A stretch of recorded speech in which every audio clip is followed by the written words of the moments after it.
जय फ्रेंड्स, आज हम लोग समझेंगे कि क्रैक यूनिट क्या होता है। ठीक है, और क्रैच यूनिट क्या होता है। जहाँ पे हम लोग इंटरव्यू देने जाते हैं वहाँ पे पूछ दिया जाता है। तो आज हम लोग समझेंगे कि क्रैक यूनिट क्या होता है। क्रैक यूनिट का फुल फॉर्म होता है कंप्यूटर रूम एयर कंडीशनिंग। ठीक है, और क्रैच यूनिट का फुल फॉर्म होता है कंप्यूटर रूम एयर हैंडलर। ठीक है, दोनों में फर्क होता है रेफ्रिजरेंट का। इसमें क्या होता है कि रेफ्रिजरेंट यूज किया जाता है और यहाँ पे चिल्ड वाटर यूज किया जाता है क्रैच यूनिट में। ठीक है, तो चिल्ड वाटर कहाँ से यूज किया जाता है, तो क्रैच यूनिट में क्या होता है कि जब चिलर प्लांट में या कूलिंग टावर के माध्यम से क्या किया जाता है, पानी को ठंडा कर करके फिर कूलिंग कॉइल में भेजा जाता है।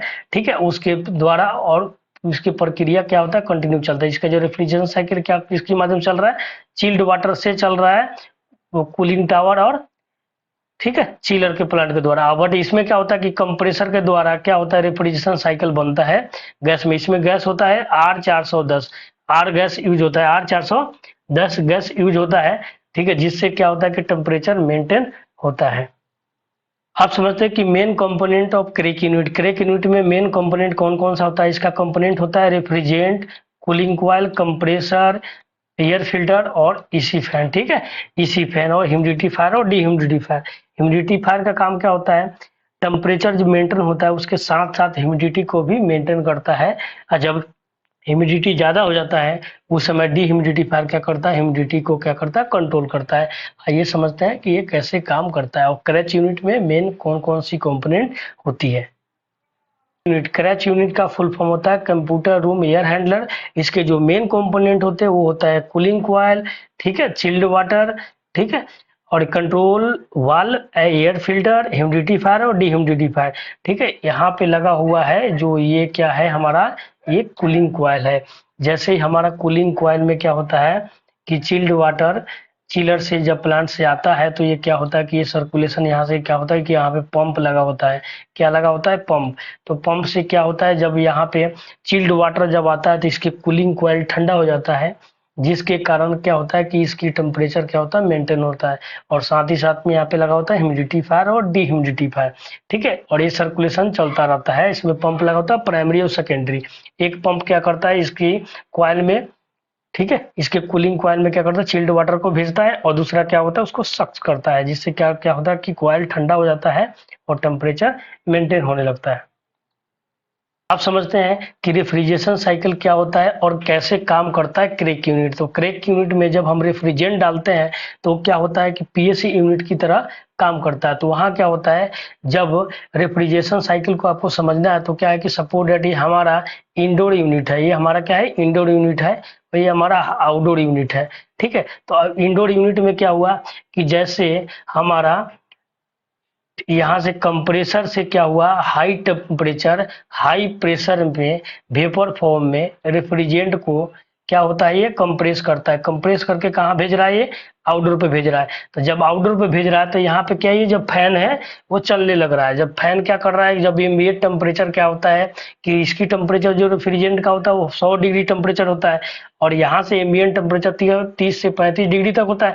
तो जब 30-35 डिग्री टेम्परेचर इस पे क्या, तो बाहर की जब हवा लगती है तो ये जो गैस है वो क्या होता है, रेफ्रिजरेंट गैस लिक्विड फॉर्म में कन्वर्ट होके धीरे धीरे धीरे धीरे कहाँ पे आ जाता है, ये आता है ड्राई फिल्टर में। ड्राई फिल्टर से वो कि इसमें क्या जो भी कचरा वचरा होता है वो छन जाता है, इसकी मॉइस्चर छन जाता है, और इससे क्या होता है कि इसकी लिक्विड जो है धीरे धीरे आती है कैटलरी ट्यूब में, और इसके बाद में आता है ये क्या आता है कि कूलिंग कॉइल में। ठीक है, यहाँ पे आता है कूलिंग कॉइल इवेपोरेटर में। ठीक है, तो यह जो इवेपोरेटर है ये क्या करता है, फिर बाहर से क्या करता है, यहाँ पे जो आपका लगा हुआ है जो पीएससी यूनिट में जो आपका फैन लगा होता है, ब्लोअर लगा होता है, वो ये क्या करता है, आपकी एयर को क्या करता है, सक्स करता है, और फिर ये यहाँ से एयर को क्या करता है, इस पार से उस पर मारता है। जिससे क्या होता है कि जब हर यह इस पार से इस पार होता है तो ये क्या होता है कि जब हवा के टेम्परेचर क्या होता है, जब कूलिंग के समक्ष में जाता है तो कूलिंग कॉइल क्या होता है, ठंडा रहता है। जिससे कहा तो क्या होता है कि ये जो एयर है, ये जो हवा है वो ठंडा हो जाता है और इसकी टेम्परेचर मेंटेन हो जाती है। बट क्या होता है कि रेफ्रिजरेंट क्या होता है, गर्म हो जाता है। तो गर्म होता है तो क्या होता है, जब लिक्विड फॉर्म में है तो लिक्विड फॉर्म में जब पानी गर्म होता है तो कौन सा फॉर्म जाता है, तो वाष्प गैस फॉर्म में जाता है। तो गैसीय फॉर्म में फिर दोबारा कहाँ जाता है, कंप्रेसर से, और कंप्रेसर फिर दोबारा कंप्रेस करके आउटडोर पे भेज देता है। जिसके कारण क्या होता है कि रेफ्रिजरेंट मतलब गैस ये ठंडा होता है और ये कंटिन्यू ये साइकिल चलता रहता है। इस साइकिल को बोलते हैं रेफ्रिजरेशन साइकिल। तो आप एक क्लियर हो गया होगा कि ये काम कैसे करता है। ठीक है, आपसे पूछ दिया जाए कि क्रैक यूनिट का मेन पार्ट कौन कौन सा होता है, तो पहला होता है कंडेंसर, ठीक है, evaporator, expansion valve, filter, dry filter और कंप्रेसर। अगर क्रैक यूनिट रेफ्रिजरेंट मोड वाली हो तो, अगर रेफ्रिजरेंट सिस्टम हो तो। अब क्रैक यूनिट में अगर ये सिस्टम नहीं होगा तो वहां पे क्या होता है कि क्रैक यूनिट में रेफ्रिजरेंट की जगह पे चिल्ड वाटर यूज किया जाता है, तो वहां पे यूज किया जाता है कूलिंग कॉइल। तो यहाँ पे होता है कूलिंग कॉइल और यहाँ पे डीएक्स फिल्टर होता है यूज, या नहीं तो यहाँ पे यूज किया जाता है पंप को, और यहाँ पे यूज होता है चिलर प्लांट। यहाँ पे चिलर प्लांट को यूज किया जाता है। आइए समझते हैं कि चिलर प्लांट के द्वारा क्रैक यूनिट कैसे काम करता है।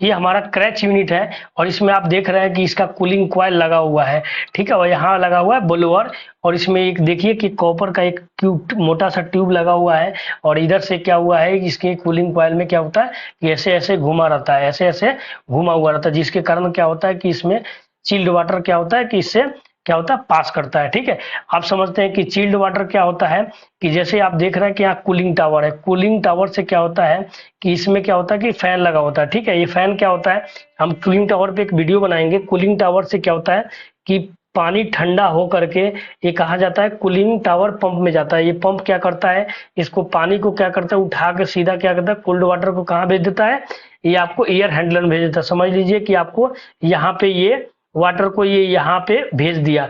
जब ये वाटर यहाँ भेज दिया तो फिर क्या होता है कि जब वाटर यहाँ भेज दिया तो ये धीरे धीरे ये पूरी कॉइल में आपको घूम के फिर दोबारा रिटर्न होके ये कहाँ पे आती है, ये इस पे आती है। फिर यहाँ से दोबारा धीरे धीरे धीरे ये वार्म वाटर कहाँ पे जाएगा, कूलिंग टावर में जाता है, और फिर ये पानी ठंडा होके फिर दोबारा से ये साइकिल चलता रहता है। ठीक है, तो हम यहाँ पे जो यूज कर रहे हैं कूलिंग कॉइल यूज कर रहे हैं, और यहाँ पे रेफ्रिजरेंट के जगह पे यूज कर रहे हैं चिल्ड वाटर को। ठीक है, या हमारे जो चिलर से जब यहाँ पे क्या होता है चिलर से क्या होता है गर्म हवा निकलती है, यहाँ से जब गर्म हवा जाता है तो अगर चिल्ड वाटर में चिलर में जाएगा तो चिलर से क्या होता है कि फिर दोबारा ये ठंडा होके फिर दोबारा ये चिलर के आउटलेट पंप से सेकेंडरी पंप से क्या होता है ये फिर दोबारा कॉइल में जाता है, और कॉइल से धीरे धीरे धीरे धीरे कॉइल को ठंडा करके फिर दोबारा रिटर्न होके क्या होता है कि ये पंप से फिर चिलर में जाता है। ठीक है, तो ये प्रक्रिया चलती रहती है। ये होता है क्रैच यूनिट। तो क्रैच यूनिट में बेसिकली जो फर्क है वो रेफ्रिजरेंट का है, क्योंकि यहाँ पे जो हम यूज कर रहे हैं रेफ्रिजरेंट नहीं यूज कर रहे हैं, यहाँ यूज कर रहे हैं चिल्ड वाटर यूज कर रहे हैं। ठीक है, तो आई होप कि ये वीडियो आपको समझ में आ गया होगा। ठीक है, थोड़ा सा डीपली चलने के लिए हम लोग को ये समझना पड़ेगा, ठीक है, कि ये काम कैसे करता है और ह्यूमिडिटी को कैसे मेंटेन करता है। तो पहले समझते हैं कि ह्यूमिडिटी कैसे मेंटेन होता है, कि हम ह्यूमिडिटी कैसे मेंटेन होता है। तो ह्यूमिडिटी को मेंटेन करने के लिए इसमें लगा होता है ह्यूमिडिफायर टैंक, इस तरह का टैंक लगा होता है। ठीक है, ह्यूमिडिटी टैंक लगा होता है। ह्यूमिडिटी टैंक क्या करता है, ह्यूमिडिफायर टैंक क्या करता है, जब इसमें क्या होता है कि एक देख रहे हैं इसमें एक नली लगी होती है, बाहर से क्या होता है कि वाटर का लाइन जुड़ा होता है।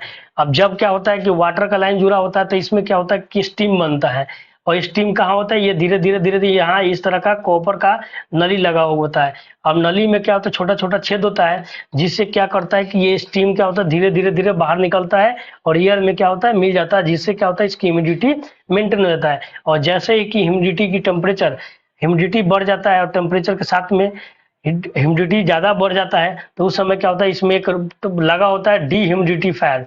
ठीक है, डी ह्यूमिडिफायर बोले तो सीधा समझ जाइए कि हीटर, तो हीटर होता है और डी ह्यूमिडिफायर। डी ह्यूमिडिफायर क्या होता है एक्टिवेट हो जाता है, उससे जब इसमें क्या होता है कि एयर टकराता है, ठीक है, जिसके कारण क्या होता है कि उसकी एयर का जो ह्यूमिडिटी है वो ह्यूमिडिटी कम हो जाता है। तो डिह्यूमिडिफायर क्या करता है कि ह्यूमिडिटी को कंट्रोल करता है, और ह्यूमिडिफायर टैंक क्या करता है ह्यूमिडिटी को बनाता है। ये कंट्रोल करता है वो बनाता है। ठीक है, तो ये दोनों चीज को ये दोनों का जो कॉन्फ़िगरेशन है इतना बढ़िया बनाया रहता है कि इसकी परसेंटेज 50 से 55% मार्क्स सिलेक्ट रखते हैं तो उतना से ज्यादा ये बढ़ने नहीं देता है, प्लस माइनस 5% ये अप डाउन करता है।